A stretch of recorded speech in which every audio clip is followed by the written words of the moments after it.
quero trazer agora a notícia para você. Aconteceu hoje o júri popular de Everaldo Santos Silva. Ele foi condenado a mais de 83 anos pelas mortes de Suíla Michele de Almeida, na época com 49 anos, e a filha dela, Vitória Tauane, à época com 10 anos de idade. Mãe e filha foram mortas por enforcamento dentro de casa no bairro Xique-Xique, em Caruaru. Esse crime brutal aconteceu em setembro de 2023. Ele teria cometido os crimes por não aceitar o fim do relacionamento. Mas vamos fazer o seguinte, vamos colocar a Priscila Martins, vem comigo aqui. Coloca a Priscila aqui na tela, ela está acompanhando esse caso de perto, já está aqui. Priscila, esse crime foi chocante, o julgamento bastante esperado, não só por Caruaru, mas por toda a região, pelas cidades vizinhas. Nos traz mais detalhes, Priscila, sobre esse caso chocante e a condenação de 83 anos de prisão. Boa noite, Priscila. Olá, boa noite para você aí que está acompanhando Sem Meias Palavras. Isso mesmo, né? Um crime que chamou muita atenção, não só de Caruaru, mas teve uma repercussão estadual, né? Mãe e filha mortas dentro de casa. O crime aconteceu no dia 9 de setembro de 2023 e somente hoje esse crime foi julgado. O júri popular terminou no finalzinho da manhã e o Everaldo Santos foi condenado a 83 anos de prisão. Sem contar que ainda será julgado pelo crime de estupro. Então, eu conversei com a família, né, no período da tarde, eles nos receberam com exclusividade na casa onde mora atualmente a mãe e as duas filhas da Suílan.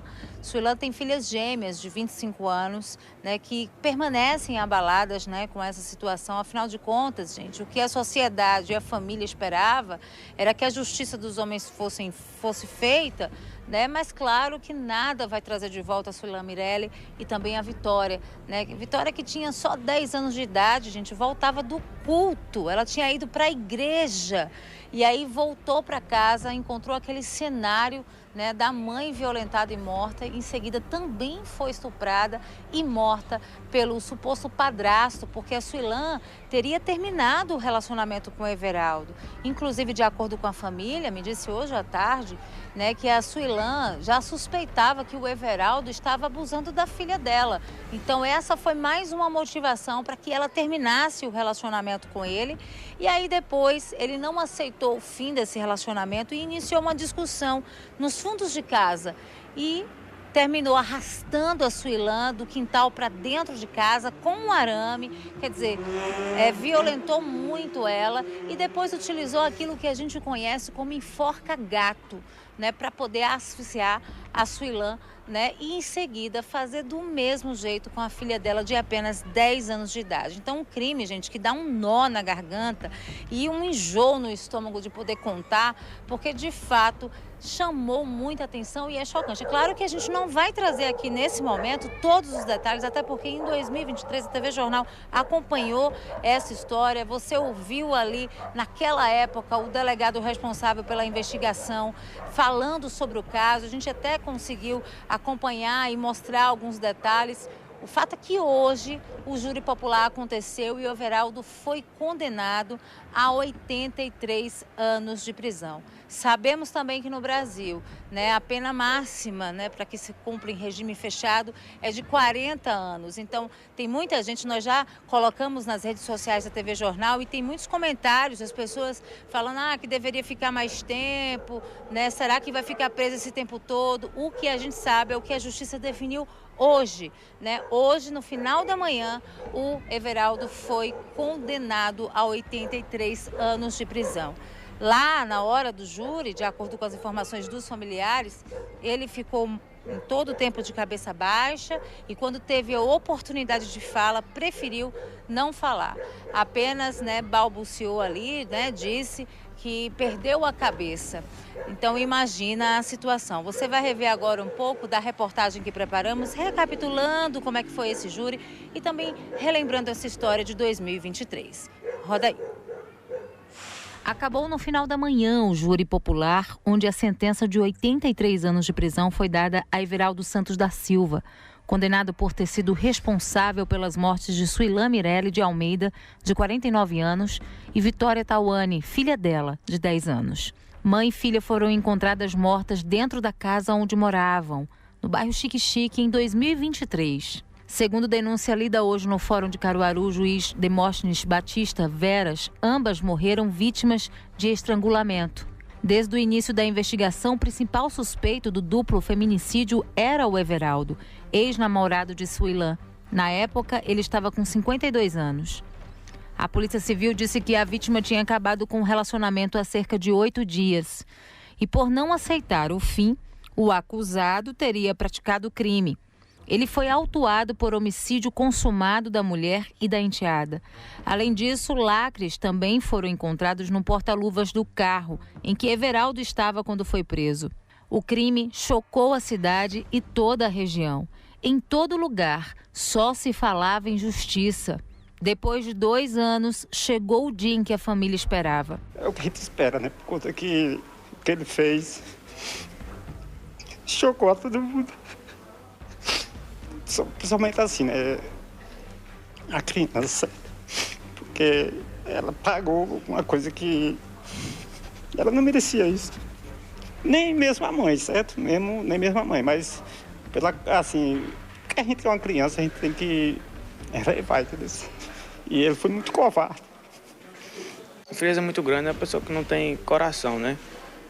Fazer e ainda ver tudo, presenciar e também como a gente suspeita de tudo, como a gente viu já. E além de fazer, abusar ainda mais, tanto da mãe como da filha, a menina não tinha nada a ver, nem a mãe também, a minha irmã. Também a gente fica muito triste. No dia, todo mundo ficou muito abalado mesmo. Na audiência, a denúncia apresentada detalhou que no dia 9 de setembro de 2023, dia do crime, Everaldo foi até a casa da vítima e uma discussão começou por ciúmes. Embora, posteriormente, foi constatado que o próprio Everaldo tinha outra mulher. Vitória, menina de 10 anos, naquele dia tinha saído para um culto evangélico. Enquanto a menina estava no culto, Everaldo discutia com Suilã no quintal de casa, sendo bastante violento e arrastando com arame Suilã para dentro de casa.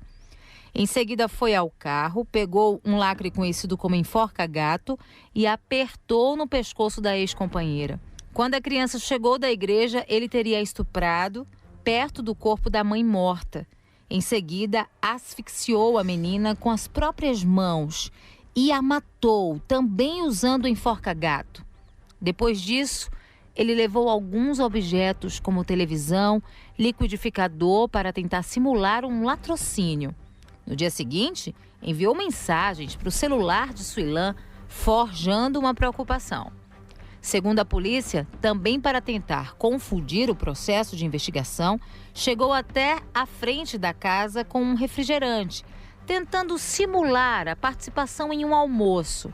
Como não teria sido recebido porque ambas já estavam mortas, ele almoçou na casa de um vizinho.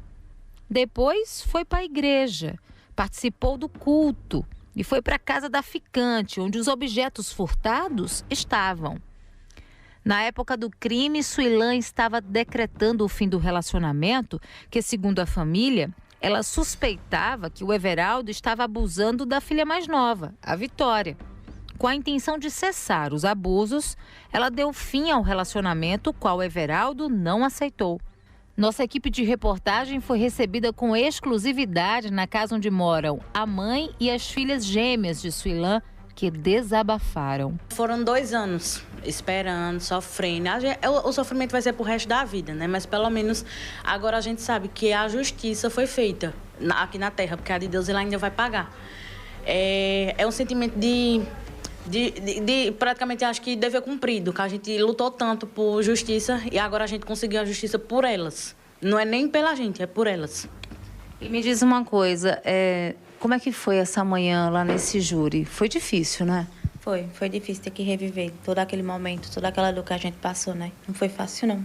Ver ele, olhar pra ele assim. E ele olhou pra vocês? Não, em nenhum momento ele levantou a cabeça. Acho que sem coragem também, né? Nenhum momento ele levantou a cabeça. Todo momento ele de cabeça baixa. Mas chega um momento em que a própria juíza dá oportunidade para que ele fale. Ele falou? Não, ele não quis falar. Ele só não quis responder no júri, ninguém. Ele quer responder. Só disse que assumiu os crimes e que perdeu a cabeça. A minha mãe está acamada desde o caso que aconteceu, que ele matou minha irmã, que ela levou uma queda aqui e até hoje ela está em cima de uma cama, acamada. Tudo por conta da crise de nervo que ela teve e não tem mais. Não... Assim, não é mais a mesma, entendeu? É uma pessoa que depende da gente para tudo. Tudo é a gente que faz por ela. Everaldo ainda será julgado por outros crimes.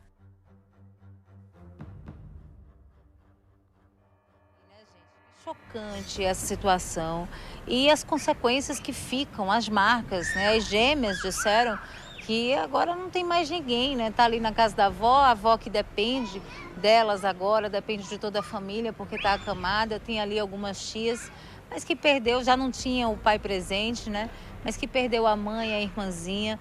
E isso aí não tem volta, né? E a gente tende, Josival, a desumanizar esses criminosos, né? Ah, é um monstro, é um ser humano ruim. É um ser humano que faz um tipo de coisa dessa e que hoje teve, então, a sua condenação, né? A condenação de 83 anos de prisão e que ainda será julgado, né, por outros crimes. Quer dizer, uma situação que chama a atenção de todo mundo, tremenda violência. Eu me lembro, eu cobri essa reportagem lá em 2023, eu me lembro que eu vi a dor, inclusive da equipe que estava trabalhando, né? Até mesmo vi lágrima no olho de delegado, né? E vi como as pessoas todas estavam sofrendo. E foi uma das reportagens que eu levei para casa, que fiquei pensando sobre por tamanha crueldade, né? E ainda a dissimulação de tentar prejudicar a investigação, forjando outras situações e atrapalhar no processo. Tudo isso foi feito, né, pelo Everaldo, mas que hoje ele teve então a condenação e agora sim a gente diz que ele está condenado a 83 anos de prisão.